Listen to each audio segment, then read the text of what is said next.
अस्सलाम वालेकुम एवरीवन, क्या हाल चाल हैं आप सबके। आई होप कि आप सब लोग बिल्कुल ठीक ठाक होंगे और मैं भी अल्लाह का शुक्र है बिल्कुल ठीक ठाक।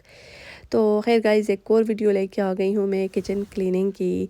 और खैर वीडियोस तो आती रहती हैं, कभी क्लीनिंग की, कभी कुकिंग की, कभी ऑर्गेनाइजिंग की, लेकिन इस बहाने आप लोगों से बातचीत हो जाती है और काम तो वैसे लगे रहते हैं। अच्छा गाइज़, यहाँ पे जो है ना, मैं इसमें से एक ब्रांच कट कर रही थी क्योंकि ये तो मैं माशाल्लाह काफ़ी बड़ा प्लांट है, तो मैंने सोचा इससे जो है ना एक और ग्रो करती हूँ और एक मुझे एक और जो है ना लॉन्ग सा चाहिए था। तो नॉर्मली मैं इतनी बड़ी कटिंग लेती नहीं हूँ क्योंकि ज़ाहिर है आपका प्लांट जो है ना गंजा हो जाता है। और अब जो है ना मैं ज़्यादा प्रेफर नहीं करती इस प्लांट से ज़्यादा कटिंग्स लूँ, क्योंकि अगर आप बहुत ज़्यादा लेते हो ना तो इस तरह आहिस्ता आहिस्ता जो है ना आपका प्लांट कम हो जाता है। ठीक है, तो इसकी खूबसूरती इसमें लगती है। तो खैर अब जो है ना मैंने सोचा कि चलो एक लास्ट कटिंग मैं इसमें से ले लेती हूँ, क्योंकि मैंने इसमें से कटिंग्स लेके एक दो तीन लोगों को पहले दी थी। तो खैर ये जो है ना ग्रो हुआ वो बहुत प्यारा लगता है। जैसे इसकी बेल तो आप जितना मर्जी है जिधर ले जाएं, चाहे आप जो है ना इंटरेस्ट पे रखते हैं, किचन में रखते हैं, तो ये बहुत खूबसूरत लगता है। तो अभी तो फ़िलहाल इसको मैंने विंडो में रख दिया है पानी शानी डाल के, और इंशाल्लाह आपके साथ रिज़ल्ट्स शो करूँगी। लेकिन ये बहुत स्लो इसकी ग्रोथ होती है, इतना ज़्यादा जल्दी भी ग्रो नहीं करता। तो खैर किचन साथ साथ जो है ना ऑर्गेनाइजिंग करनी थी, साथ में क्लीनिंग वगैरह करनी थी, तो मैंने सोचा काम शाम कर लेती हूँ। और सबसे इम्पॉर्टेंट बात ये कि हम लेडीज़ का सबसे ज़्यादा टाइम किचन में गुजरता है। तो अगर हम अपने किचन को साफ़ सुथरा रखें, नीट एंड क्लीन हो, तो मुझे लगता है हमारा किचन में काम करने का भी दिल करेगा।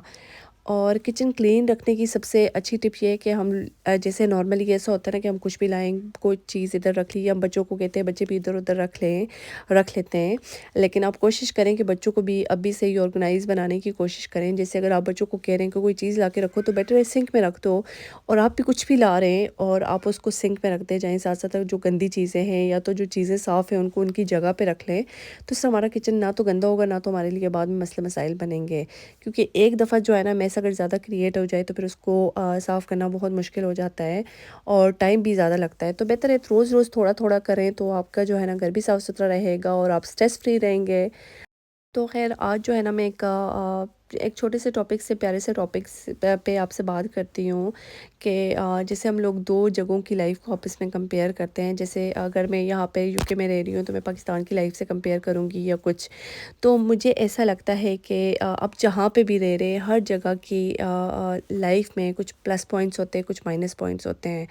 तो अगर यहाँ का डिस्कस किया जाए तो इसमें ये है कि चलो एक अच्छी लाइफ है, लेकिन लाइफ बहुत बिजी है, बहुत टफ़ है। आपको विदाउट हेल्प सब कुछ खुद मैनेज करना होता है, सारी चीज़ें खुद देखनी होती हैं। लेकिन सबसे बड़ा मुश्किल और सबसे बड़ी जो चीज़ जो होती है ना कि आप मुझे जो सबसे बड़ी चीज़ ये फ़ील होती है कि लाइक विदाउट पेरेंट्स, विदाउट अपने सिबलिंग्स के बगैर जो है ना लाइफ गुजारना बहुत मुश्किल हो जाता है। आप उनको मिस करते हैं, आप उनसे मिल नहीं पाते, पता नहीं कितने कितने अरसे हो जाते हैं। लेकिन पाकिस्तान की लाइफ मुझे लगता है पाकिस्तान से प्यारी लाइफ कहीं भी नहीं है। लेकिन यह है कि अल्लाह पाकिस्तान के हालात बेहतर करे, क्योंकि पाकिस्तान के हालात काफ़ी ज़्यादा ख़राब से ख़राब तर होते जा रहे हैं। तो जो भी नई गवर्नमेंट आती है हम लोग फिर से उम्मीदें बांध लेते हैं कि हो सकता है कि चलो जी पाकिस्तान के हालात बेहतर हो जाएँ। तो ख़ैर ये हमेशा हम सबको दुआ करनी चाहिए। और क्योंकि पाकिस्तान जो है ना हमारा अपना मुल्क है और पाकिस्तान में हमारे अपने रहते हैं। अल्लाह पाक उनकी मुश्किलें आसान करे, क्योंकि अगर वो लोग आसानियों में होंगे, उनकी मुश्किलें हल हो जाएंगी, तो मुझे लगता है हमारी लाइफ बहुत बहुत ईजी हो जाती है। क्योंकि मुझे लगता है कि रहते हम यहाँ पे, स्पेशली बेटियों को होता है कि वो अपने घर में होती है, लेकिन उनका ध्यान जो है ना अपने पेरेंट्स के साथ, अपने बहन भाइयों के साथ बड़ा लगा रहता है। और अगर वो दुआ भी करती हैं तो वो सबसे पहले अपने पेरेंट्स के लिए करती हैं और उसके बाद फिर अपने लिए करती हैं।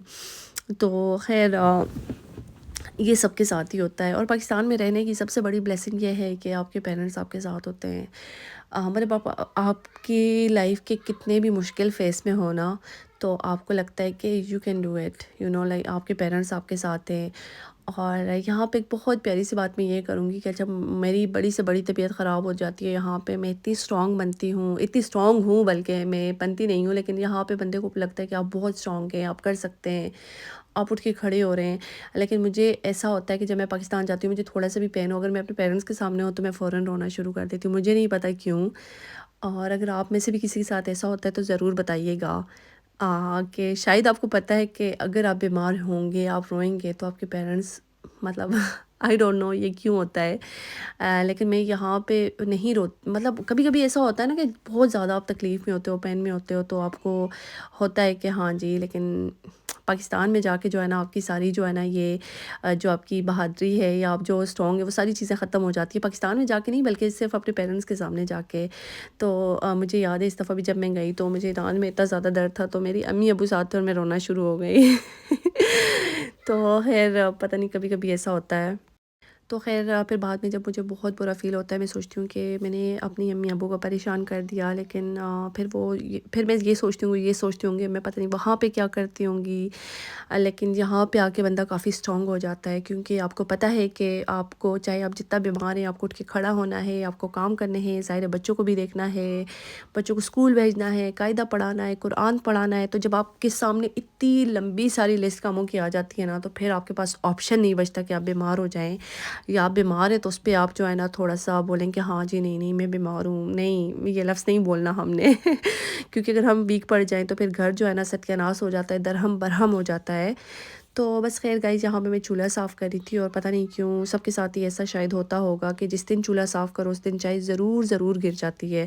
تو خیر یہ میں نے ڈیپ کلیننگ نہیں کرنی تھی، میں ہلکا پھلکا چولہا صاف کری تھی، کیونکہ ابھی میرے پاس ٹائم نہیں تھا، مجھے بچوں کو پک کرنے کے لیے جانا تھا، تو میں نے کہا چلو ہلکا پھلکا صاف کر، کیونکہ جب پھر آپ واپس آ جاتے ہیں اور اسی گندے چولہے پہ کچھ نہ کچھ آپ کو ایمرجنسی میں گرم کرنا پڑتا ہے، تو وہ چولہا مزید گندا ہو جاتا ہے۔ تو بہتر یہ ہے کہ جب بھی آپ کا چولہا تھوڑا سا بھی گندا ہو تو اس کو عارضی طور پہ تھوڑا سا کلین کر، ورنہ جو ہے نا بالکل ورسٹ ریزلٹس کے لیے تیار ہو جائیں۔ اگین جو ہے نا آپ کو اسکربی ڈبی زور سے رگڑنا پڑے گا، تو اس چیز سے بچنے کے لیے بہتر ہے کہ اسی ٹائم پہ اس کو سیٹ کر لیں۔